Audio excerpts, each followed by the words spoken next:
Budget की speech में finance minister ने 4 बरादरियों का जिक्र किया। भारत की सबसे बड़ी अक़लियत मुसलमान है 17 करोड़। मैं हुकूमत से जानना चाहता हूं कि क्या 17 करोड़ मुसलमानों में गरीब नहीं है, नौजवान नहीं है, किसान नहीं है, ख़वातीन नहीं है। वतन अजीज़ में सबसे गरीब मुसलमान है।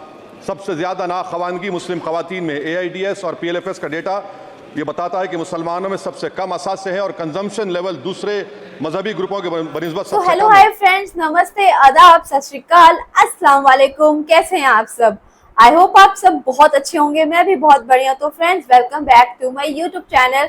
और जो चैनल पर न्यू है, फर्स्ट टाइम वीडियो को देख रहा है, तो वीडियो स्टार्ट होने से पहले चैनल को सब्सक्राइब करना ना भूलें। बेल आइकन पे क्लिक करके भी चैनल को सब्सक्राइब कर लीजिए ताकि आप हमारे आने वाले वीडियोस की हर एक नोटिफिकेशन मिस ना कर सकें। चलिए दोस्तों, वीडियो स्टार्ट करते हैं। फ्रेंड्स, आप सबको पता है कि बजट आ चुका है और नए बजट आने से बहुत लोग जो है नाखुश हैं। बहुत लोग नाखुश नजर आ रहे हैं। जो गरीब मजलूम लोग हैं, जो मजदूर लोग हैं, वो भी नाखुश नजर आ रहे हैं क्योंकि नया बजट किसी को भी रास नहीं आ रहा है। और इसमें से हमारे एक हैं ओवैसी साहब, जिन्हें नया बजट बिल्कुल भी रास नहीं आया। और इनके बारे में ही आज हम रिएक्ट करने वाले वही वीडियो लेकर आई हूँ मैं आपके लिए कि क्या कहा ओवैसी साहब ने और मोदी सरकार की किस तरह से उन्होंने पोल खोली। और दोस्तों, अब हम जानेंगे इस वीडियो में। चलिए वीडियो से स्टार्ट करते हैं। बजट की स्पीच में फाइनेंस मिनिस्टर ने 4 बरादरियों का जिक्र किया। भारत की सबसे बड़ी अक़लियत मुसलमान है 17 करोड़। मैं हुकूमत से जानना चाहता हूं कि क्या 17 करोड़ मुसलमानों में गरीब नहीं है, नौजवान नहीं है, किसान नहीं है, ख़वातीन नहीं है। वतन अजीज़ में सबसे गरीब मुसलमान है। सबसे ज़्यादा नाखवानगी मुस्लिम ख़वातीन में। AIDS और PLFS का डेटा ये बताता है कि मुसलमानों में सबसे कम असासे हैं और कंजम्पशन लेवल दूसरे मजहबी ग्रुपों के बनिस्बत सबसे कम है। दोस्तों, आप तमाम लोग जानते हैं कि भारत सरकार ने पिछले दिनों देश के संसद भवन में बजट को लोगों के बीच रखा, लोगों के बीच पेश किया। और इसके बाद आप तमाम लोग जानते हैं कि उस बजट का विरोध जम करके शुरू हुआ। इस बीच आपको बता दें कि बजट पर देश के संसद भवन में जो अलग अलग सांसद हैं वो भारत सरकार को यानी कि केंद्र सरकार को जो है वो अपना पक्ष दे रहे हैं। ऐसे में असदुद्दीन ओवैसी ने जम करके दहाड़ लगाई है। उन्होंने मुसलमानों के मुद्दों पर जम करके बात की और बताया कि किस तरह से ये बजट एक खोखला बजट है। आप इस वीडियो को देखिए। मैडम, आपका शुक्रिया। बजट की स्पीच में फाइनेंस मिनिस्टर ने 4 बरादरियों का जिक्र किया। भारत की सबसे बड़ी अक़लियत मुसलमान है 17 करोड़। मैं हुकूमत से जानना चाहता हूं कि क्या 17 करोड़ मुसलमानों में गरीब नहीं है, नौजवान नहीं है, किसान नहीं है, ख़वातीन नहीं है। वतन अजीज़ में सबसे गरीब मुसलमान है। सबसे ज़्यादा नाखवानगी मुस्लिम ख़वातीन में। AIDS और PLFS का डेटा ये बताता है कि मुसलमानों में सबसे कम असासे हैं और कंजम्पशन लेवल दूसरे मजहबी ग्रुपों के बनिस्बत सबसे कम है। तालीमी इदारों में मैडम 15 और 24 साल की उम्र में भर्ती एनरोलमेंट में मुसलमानों की सिर्फ 29%, शेड्यूल कास्ट की 44%, हिंदू OBC के 51% और हिंदू अपर कास्ट की 59% है। हायर एजुकेशन मुसलमानों का एनरोलमेंट सिर्फ 5% है। PLFS का 2018-19 का डेटा विद एम्प्लॉयज बताता है कि मुसलमान 22% थे, 2022-23 में 15% हो चुका है। सेल्फ एम्प्लॉयमेंट में मुसलमान हिंदू सिख से ज़्यादा 58.4% है। रेगुलर वेज एम्प्लॉयमेंट में सबसे कम मुसलमान है 15% और कैजुअल लेबर में सबसे ज़्यादा मुसलमान 26% है। तो मुसलमानों का शेयर रेगुलर एम्प्लॉयमेंट में लॉस हो रहा है एम्प्लॉयमेंट का। मुसलमान नौजवानों का ना रोज़गार मिलता है, ना तालीम के मौक़े, ना हुकूमत उनको कोई तरबियत सहूलत दी जाती है। मैं मोदी हुकूमत को एक मुसलमानों का एक अछूत बना दिया है। ना कोई सियासी नुमाइंदगी है, ना मुल्क की तरक्की में इनका कोई हिस्सा दिया जा रहा है। मैं मैडम, माइनॉरिटी वेलफेयर मिनिस्ट्री में 2023-24 में 38% की बजट में कमी कर दी गई। 5,000 से 3,000 करोड़ कर दिया गया। इस साल के बजट में सिर्फ चंद 100 करोड़ का इजाफा किया गया, मगर 23-24 के बजट के लेवल पर पैसे मुख्तसर नहीं किए गए। ये मोदी हुकूमत की बदनीयती और झूठा कमिटमेंट है, झूठा कमिटमेंट अक़लियतों के ताल्लुक से। तालीम के उस अक़लियती स्कॉलरशिप मैडम, अक़लियतों के गरीब तलबा और तालिबात को दी जाती रकम में कमी कर दी गई। 2019 में मोदी ने कहा था कि 1 करोड़ स्कॉलरशिप दिए जाएंगे, अब सिर्फ 58 लाख दिए जा रहे हैं। 47% अक़लियती एप्लीकेंट्स को हर साल स्कॉलरशिप से महरूम कर दिया जा रहा है। 10 साल से मैं कह रहा हूँ कि डिमांड ड्रिवन करो। डिमांड ड्रिवन के लिए सिर्फ 3,000 करोड़ की ज़रूरत है, मगर ये हुकूमत सच्चाई को और ईमानदारी से काम नहीं कर रही है। 2007 और 8 से माइनॉरिटी स्कॉलरशिप का नंबर इजाफा नहीं हुआ है। Pre matric scholarship madam, Kundu committee ने कहा कि मुसलमानों में drop out rate primary level पर होता है, तो हुकूमत ने 9th क्लास से प्री मैट्रिक स्कॉलरशिप पैसे दे रही है। एनडीएमसी की इक्विटी मैडम 800 करोड़ एक मजाक है। पीएमजीएवी के में 910 करोड़ दिए गए। सारी दुनिया जानती है कि जहां मुसलमान बसता है गांव में शहर में वो अंडर डेवलप एरिया है और आप मजाक कर रहे हैं ऊंट के मुंह में जीरा देकर। हज में 97 करोड़। हज कमेटी एक रिश्वत का मरकज बन चुका है। प्राइवेट टूर ऑपरेटर्स के एक लाइसेंस के लिए पैसे देना पड़ता है, बिल्डिंग सिलेक्शन के लिए पैसे देना पड़ता है, मीना मुजदलफा में कंपनी के सिलेक्शन के लिए पैसे देना पड़ता है। मैं हुकूमत से मुतालबा करता हूं कि खत्म किया जाए और सीबीआई से इंक्वायरी करवाई जाए। मोदी हुकूमत को अक़लियतों बिल्कुल मुसलमानों से नफरत को खत्म करना पड़ेगा। मुसलमानों को उनका दस्तूरी हक मिलना चाहिए। आप कैसे विकसित भारत बनाएंगे अगर 17 करोड़ मुसलमान नफरत करेंगे? मैडम, पूरी स्पीच में फाइनेंस मिनिस्टर के बच्चों का जिक्र नहीं है। आज हमारे देश में 66 लाख बच्चे रोज भूखे सोते हैं। 46 मिलियन बच्चे स्टंटेड हैं मेल न्यूट्रिशन की वजह से। 25 मिलियन बच्चे वेस्टेड हैं। मासूम बच्चों की ये बदकिस्मती और बदबख्ती है कि एक शख्स चाय बेचकर वजीर आजम बन गया। LTC long term capital gain tax madam was decreased from 20 to 12.5%. However, the indexation benefit has been removed and won't apply to any property purchased after 2001. This will be detrimental to the growth of real estate, limit household capital formation and impact employment generation in construction sector.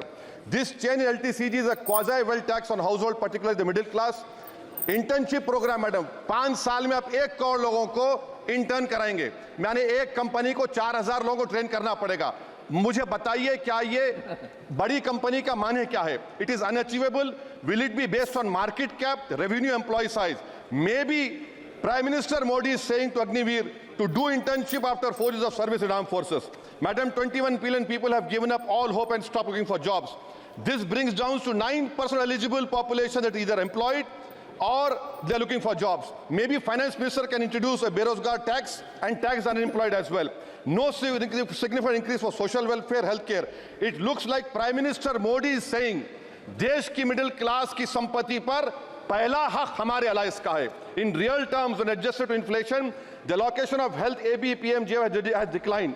Modi is saying he said heal in India during G20. The reality is India is hurting. Madam, this government wants to increase FDI from China. Is the Prime Minister not concerned that our armed forces cannot patrol 26 patrolling points out of 65 in Ladakh? Maybe the Prime Minister wants the Chinese monopoly Indian markets. Import from China have crossed 101 billion 2024. Prime Minister Modi says Khelo India, but in reality the budget has shown that Modi government policy is Jhelo India. Gharib, middle class, farming, city dwellers, men and women, sab Modi ko jhel rahe hain. Madam, in the current financial year, in February 5th, 15,993 MSMEs have been closed. Total MSCs closed have 35,680. Andhra Pradesh bifurcation. This parliament passed a law. For last 10 years, Modi government has shown their intellectual dishonesty in not giving ITR, IIM, Bayaram Steel Factory, Railway Corridor Khadipet, recognition of Palmaru as National Irrigation Project. This shows intellectual dishonesty of this government. Madam, I end my speech by quoting a famous poet, and I'm amending certain verses. 133 crore इंसानों, जिंदगी से बेगानों, सिर्फ हुक्मरानों ने हक तुम्हारा छीना है. खाक ऐसे जीने पर ये भी कोई जीना है.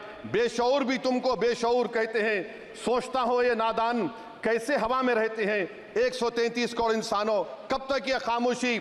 चलते फिरते जिंदानों, गरीब खवातीन, नौजवानों, किसानों से रोने की सदाएं आती हैं. जब शबाब पर आकर खेत लहलाता है, किसके नयन रोते हैं, कौन मुस्कुराता है?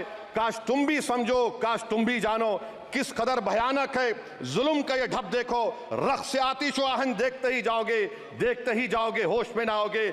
और अनएम्प्लॉयमेंट पर अभी बोला गया नौकरियां दे रहे हैं, तो शायर ने इनके बारे में अच्छा कहा कि फूल शाखों पर खिलने लगे तुम कहो, जाम जिंदों को मिलने लगे तुम कहो, चाक सीनों के सिलने लगे तुम कहो. इस खुली झूठ को, जहन की लूट को मैं नहीं मानता, मैं नहीं जानता. शुक्रिया मैडम.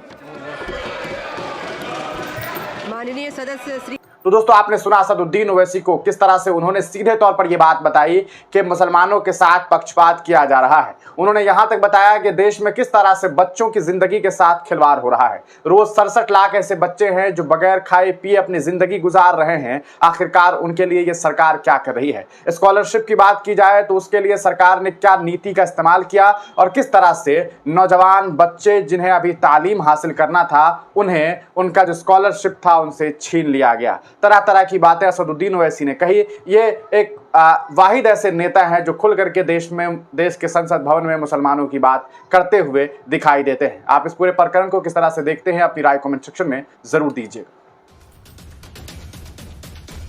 तो फ्रेंड्स, आप लोगों ने पूरी वीडियो देखी और समझ आया आपको कि भाई मुसलमानों के साथ जो है ना, ये मोदी सरकार कितना ज्यादा भेदभाव कर रही है कि बजट तक में भेदभाव, मतलब कि करना क्या चाहती है, मुसलमान को पूरी तरह से खत्म करना चाहती है। भारत से ये क्या करना चाहती है, इनका एजेंडा मेरे को यही लग रहा है, क्योंकि ये जिस तरह से कर रहे हैं इतना ज्यादा भेदभाव कि मुसलमान बच्चों को पढ़ने तक की तालीम देने के लिए स्कॉलरशिप तक नहीं मिल रही है।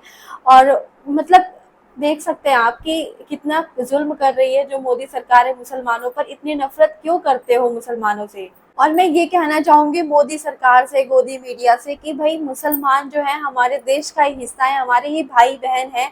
और हम जैसे बोलते हैं कि हिंदू मुस्लिम भाई भाई, तो वाकई में वो हमारे भाई बहन ही है, कोई हमारे दुश्मन नहीं है। जिस तरह से मीडिया ने, ये मोदी मीडिया ने और मोदी सरकार ने फ्रेम कर रखा है मुसलमानों को कि ये हमारे दुश्मन है, ये तो आतंकवादी है, ये वो, यही सब चीज़ें हमारे दिमाग में बिठा रखी है हिंदुओं के। तो इन चीज़ों को हमें खुद निकालना पड़ेगा अपने दिमाग से। और आप लोग प्लीज़ इनके बहकावे में मत आइए, अंधभक्त मत बनिए, जागिए, अपने आप को पहचानिए और अपने लोगों को पहचानिए। जो आपके साथ अच्छा कर रहा है वो अच्छा ही है, फिर चाहे वो मुसलमान है, चाहे वो क्रिश्चियन है, चाहे वो किसी भी धर्म और जाति का क्यों नहीं है।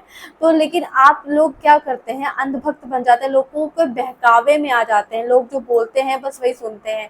और ये जो लोग बोल रहे हैं ना, इनकी खुद की क्या औकात है वो तो आप और हम अच्छे से जानते हैं कि अंदर जितने जमीन के ऊपर है ना, उससे ज्यादा जमीन के नीचे भी हैं। अब कुछ लोग होंगे जो अंधभक्त होंगे, वो मुझे कमेंट में गालियां देंगे कि भाई तुम मुल्लों के लिए बोलती हो, तुम्हें तो मुल्ले ही अच्छे लगते हैं, ये वो। बहुत सारे लोग ऐसा मुझे कमेंट करते भी हैं। तो भाई मैं तुम्हें बताना चाहती हूँ, तुम्हें क्या दिक्कत हो रही, मुझे मुल्ले अच्छे लगे, कोई भी अच्छा लगे, ठीक है। वैसे भी डेमोक्रेटिक कंट्री है, हम किसी को भी कुछ भी बोले, हमें कोई कुछ कह नहीं सकता, ठीक है। मैं किसी के लिए गलत नहीं बोल रही, मैं किसी की अच्छाई के लिए, किसी के फेवर में आवाज उठा रही हूँ, तो मुझे नहीं लगता कि मैं कुछ भी गलत कह रही हूँ। और बात सिर्फ ये नहीं है कि मुल्ले मुझे पसंद है, ठीक है। अगर ये बात सिर्फ हिंदुओं पे भी आएगी, अगर हिंदू के साथ किसी के साथ गलत हो रहा होगा, किसी और धर्म के साथ किसी के साथ गलत हो रहा होगा, तो मैं उनके लिए भी आवाज उठाऊंगी। ये नहीं कि सिर्फ मुसलमानों के लिए मैं आवाज उठा रही हूँ। तो आप लोग कमेंट करने वाले जो फालतू कमेंट करते हैं ना, वो कमेंट करिए मत। आप लोगों की मुझे कोई जरूरत नहीं, ना ही आपको कहा है किसी ने कि आप मेरी वीडियो देखें। जो लोग मुझे चाहते हैं, जो लोग मेरे साथ हैं, जो लोग मुझे सपोर्ट करते हैं, वो मेरी वीडियो देखते हैं, चाहे वो 2 लोग ही क्यों ना हो, मेरे लिए उतना ही बहुत है। तो फ्रेंड्स, ओवैसी साहब वाकई में बहुत ही अच्छे राजनेता हैं, बहुत ही अच्छे नेता हैं, जो मुसलमानों के लिए हक से उनकी हक की बात करते हैं, और वो भी संसद भवन में, आप देख सकते हैं। तो बस मैं यही चाहूंगी कि दोस्तों इस वीडियो को ज़्यादा से ज़्यादा शेयर कीजिए, ताकि ओवैसी साहब ने जो भी मुद्दे रखे हैं, जो भी मांग रखी है, वो पूरी हो और मुसलमानों का भला हो, और मुसलमानों को भी सर उठा के जीने का मौका मिले इस भारत में। उन्हें भी एक इज्जत भरी नज़र से देखा जाए, ये नहीं कि सिर्फ एक नीच नज़र से देखा जाए कि ये तो धोखेबाज है, या तो ये आतंकवादी है, या तो ये मुसलमान है। ऐसे नज़र से मत देखिए, क्योंकि वो भी हमारे भाई बहन। अगर हम ब्लड कट करेंगे ना, अगर कोई पार्ट कट करेंगे, उंगली भी कट करेंगे, तो ब्लड से भी निकलेगा। तो आप लोग ये सोचिए ज़रा, धर्म के नाम पे मत बटिए, सिर्फ कर्म के नाम पे किसी का कर्म देखिए, धर्म मत देखिए। मैं सिर्फ इतना कहना चाहूँगी। इसी के साथ वीडियो को एंड करना चाहूँगी दोस्तों। और वीडियो अच्छी लगी तो लाइक एंड शेयर जरूर कीजिएगा। ऐसी वीडियोस देखने के लिए हमें सब्सक्राइब कर लीजिए, कमेंट करके बताइएगा आपको वीडियो कैसी लगी। अब हम मिलेंगे आपको नेक्स्ट वीडियो में, तब तक के लिए अल्लाह हाफिज और जय भारत, जय हिंद। दुआओं में याद रखिए।